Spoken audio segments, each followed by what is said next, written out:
Good evening viewers, আমি আজি এইটো ভিডিঅ'ত আলোচনা কৰিম ধুলা টেট কোচিং চেণ্টাৰে প্ৰস্তুত কৰা প্ৰশ্নকাকতসমূহৰ অসমীয়া বিষয়ৰ এনসাৰ কি সম্পৰ্কে। ইতিমধ্যে আমাৰ পূৰ্বৰ দুটা ভিডিঅ'ত দুটা খণ্ড আগবঢ়োৱা হৈছে। এইটো হ'ব তৃতীয় খণ্ড। আমি ইয়াতে লিখি লৈছোঁ পাৰ্ট 3।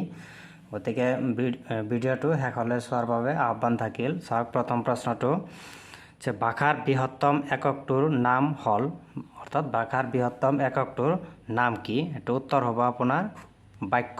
পৰৱৰ্তী প্ৰশ্ন চাওঁ আমি। পূৰ্বৰ দুটা খণ্ডৰ লিংক আমি এইটো ভিডিঅ'ৰ ডেছক্ৰিপশ্যনত দি দিম, আপোনালোকে তাৰ পৰাও চাই ল'ব পাৰিব। আহক আমি নেক্সট কুৱেশ্যনটো চাওঁ।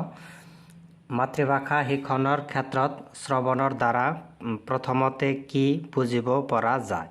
অপশ্যনসমূহ আছে কবিতা, নাটক, গীত, ভাষা। ইয়াৰ কাৰেক্ট অপশ্যনটো হ'ব আপোনাৰ ভাষা। নেক্সট কুৱেশ্যন চাওঁ আমি। তলত দিয়া কোনটো তন্দিত প্ৰত্যয় নহয়? এটা নহয় বুলি দিছে, গতিকে নহয় যিটো সেইটোহে আমি নিৰ্বাচন কৰিব লাগিব। এইটো কাৰেক্ট অপশ্যন হ'ব আমাৰ অপশ্যন বি, গা যোগ অন, গায়ন। এইটো তন্দিত প্ৰত্যয় নহয়। পৰৱৰ্তী প্ৰশ্ন চাওঁ। 24 নম্বৰ প্ৰশ্ন। তলত দিয়া কোনটো শুদ্ধ? শুদ্ধটো আমাক নিৰ্বাচন কৰিব দিছে, গতিকে আমি যদি অপশ্যনসমূহ পঢ়ি চাওঁ তেনেহ'লে আমি দেখা পাম যে অপশ্যন এটো কাৰেক্ট হ'ব। যে কিয় কাৰেক্ট হ'ব? যে ইয়াতে দিছে বৰষুণ শব্দৰ দন্তন্য ন মূৰ্ধন্য নহয়। এইটো আপোনাৰ কাৰেক্ট অপশ্যন। গতিকে বাকী অপশ্যনসমূহ আপোনালোকে চাই যদি দেখা পাব এইবোৰ শুদ্ধ নহয়। পৰৱৰ্তী প্ৰশ্নলৈ আগবাঢ়ো আমি। 25 নম্বৰ প্ৰশ্নটোত দিছে শিশুৰ এটাৰ বল হ'ল, এইটো সম্ভৱতঃ শিশুৰ এটা হ'ব লাগিছিল। এটা দিছে, তেওঁলোকে যেনেকৈ লিখিছে আমি তেনেকৈ লিখি লৈছোঁ। এইটো কাৰেক্ট অপশ্যন হ'ব আপোনাৰ কান্দোন। অপশ্যনসমূহত আছিল ভাষা, কান্দোন, খেলা ধূলা আটাইকেইটা। গতিকে ইয়াৰ কাৰেক্ট অপশ্যনটো হ'ব আপোনাৰ কান্দোন। পৰৱৰ্তী প্ৰশ্ন চাওঁ।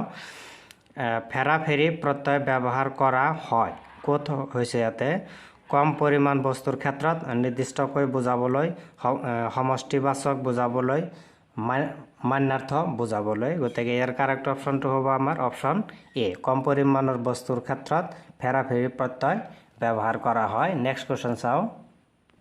27 নম্বৰ।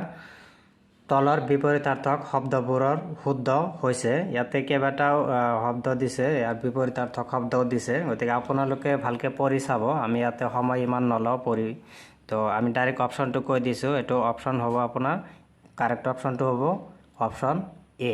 নেক্সট কুৱেশ্যন চাওঁ।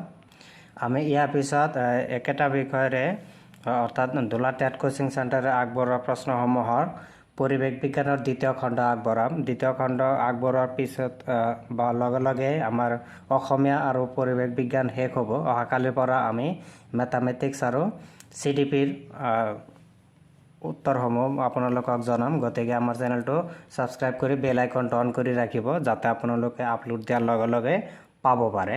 চাওঁ আমি 28 নম্বৰ। তলত দিয়া কোনটো শুদ্ধ নহয়? নহয় বুলি কৈছে।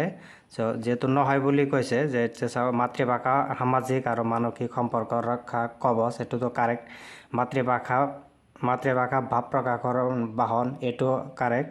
মাতৃভাষাৰ মানুহৰ অনুভূতিৰ ভাষা, এই তিনিওটাই শুদ্ধ। কিন্তু আমাক নহয় বুলি যিহেতু কৈছে, গতিকে আমাৰ অপশ্যন চি হ'ব ইয়াতে কাৰেক্ট অপশ্যন। মাতৃভাষাৰ জৰিয়তে শিক্ষা গ্ৰহণ কৰা হয়, এইটো শুদ্ধ নহয়। পৰৱৰ্তী প্ৰশ্ন চাওঁ।